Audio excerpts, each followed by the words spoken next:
Hey everybody, what's up? I'm going to do this real quickly as I can because my mom's in the shower. My nephew, who's staying tonight, just fell asleep because his mom and dad were at Lucky Fest in Modesto.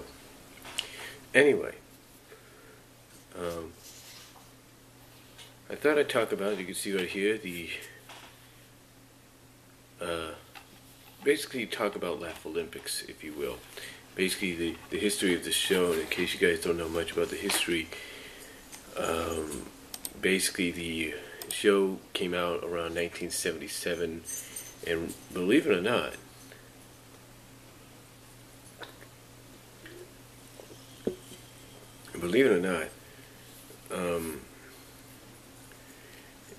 it basically ran for a season and a half. Yeah, 1.5 seasons. The reason for that is, according to what it says, from 77 to 78, you had 16 episodes, all new, created for the show. And then after that, you had,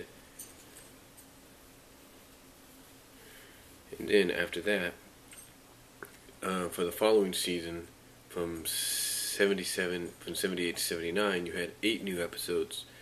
They were created and thus bunched together, thus giving you a season and a half worth of shows. Now, for some people that don't know about this, the show was originally part of I think a 2-hour block at first. It consisted of itself as a co-headliner, along with the Scooby-Doo show, and along with 2 others, which were Captain Caveman and the Teen Angels and Donald Dog Wonder. Now, this, even though it ran for a season and a half, it continued to build a cult following. It still continued to build a fan base. It became its own half-hour show in 1980 through its reruns. And throughout that decade, it went into syndication. It was aired on USA Network's Cartoon Express. It aired later on Cartoon Network, and then on Boomerang, and for a while, and it still is on Boomerang once, and it still does appear, I should say, once in a while on Boomerang. Cartoon Network basically,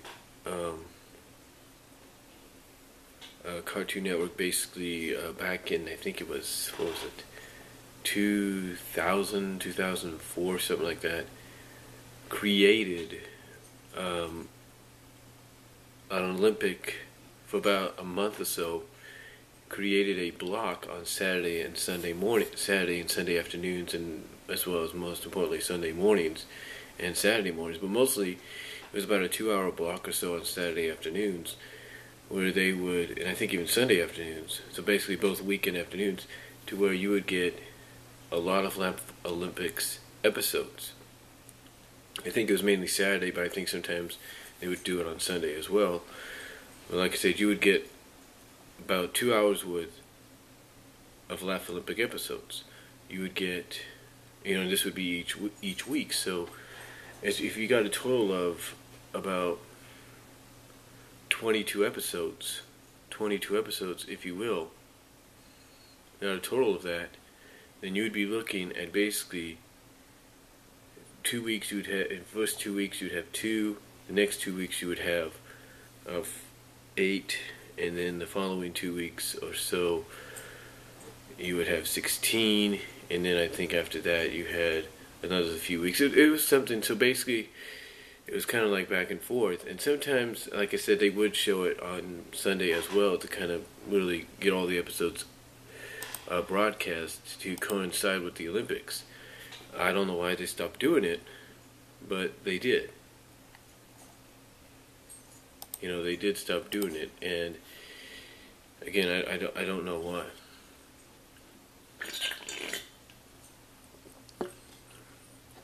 Anyway,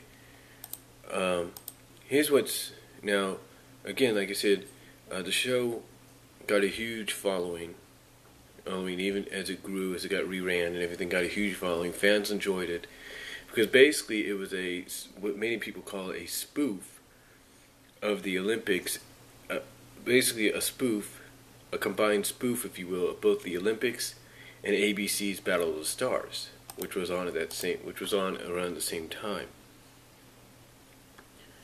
So it was a spoof of both those events of the Olympics and of that show. And also the events were kind of like spoofs and over exaggerations of actual Olympic events as well as other sporting events that take place around the world.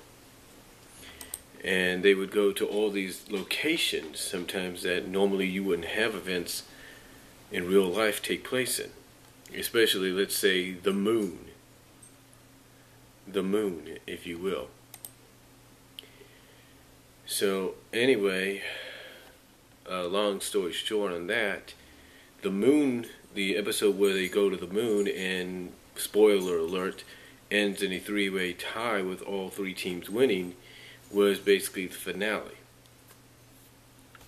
Now, here's what's unique about this as well. Here's some behind-the-scenes info that some people may not know. The teams of the Yogi Yahoos and the Really Rottens were comprised of basically of who they were meant to be comprised of. The only exception is with the Rottens is originally the captains, the leaders, were supposed to be Dick Dastardly and Muttley, but that did not happen because they were owned by another corporation or another company. So instead they had to go with another character that was, believe it or not, a good guy or a hero, if you will, detective as someone put it, and Mumbly, and turn him bad guy, turn him into a villain, and then create a character that's very similar in design to the Dick Dastardly in the Dread Baron. So, that's what they did there. They had to kind of make up for that. And then all the other characters were kind of original and all that, original characters. If you will, they were all original characters, but inspired by other characters from other Hanna Barbera cartoon shows at that time. Now again, like I said, the Yogi Yahoos obviously were meant to be who they were, and that's what they comprised of, basically characters of the 50s and 60s. The only exception being Great Babe, who came out in the 70s. And then, of course, you have the team that got the most wins out of the show, because, of course, the show originally was entitled Scooby's All-Star Laff Olympics, and then later on Scooby's Laff Olympics and all that. And basically that was the Scooby-Doobies. Now here's an interesting scenario some of you don't know. Originally, the original cast, the original team, did not consist of Hong Kong Phooey. Did not consist of Captain Caveman and the Teen Angels, no. Instead, they consisted of Genie, from the Hanna Barbera cartoon Genie. They consisted of Alexandria, and I think Josie, I believe, or it was Alexandria, and Melody, I believe. I think it was Melody. I think it was Melody, I believe,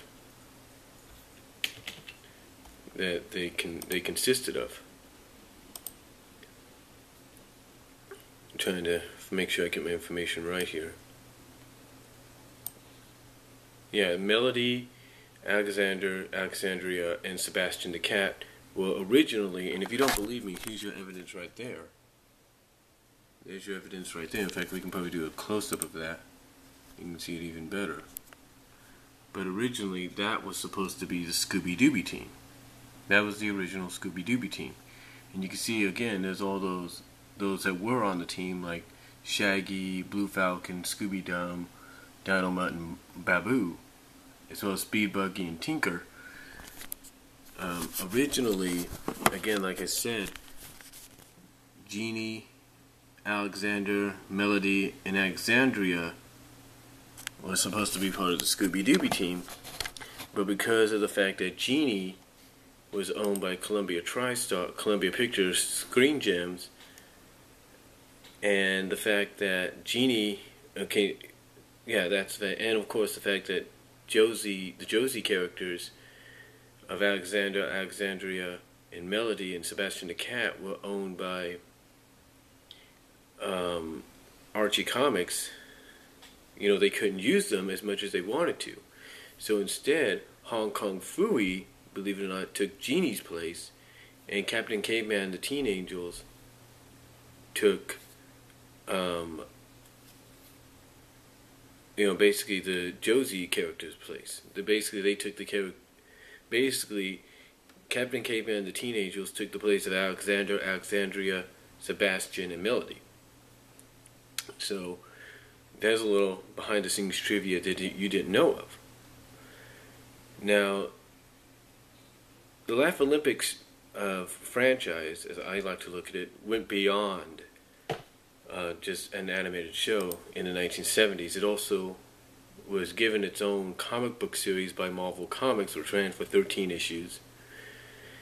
And then, I didn't even know about this until I found out today, they had sort of a revival, a revamped revival, if you will, in 1995 with Hanna Barbera, with Archie Comics Hanna Barbera Presents comic, where issue 6 had Olympic themed stories, and the last one being Hanna Barbera All Stars, kind of being similar to Laff Lympics, but just with the yogi characters.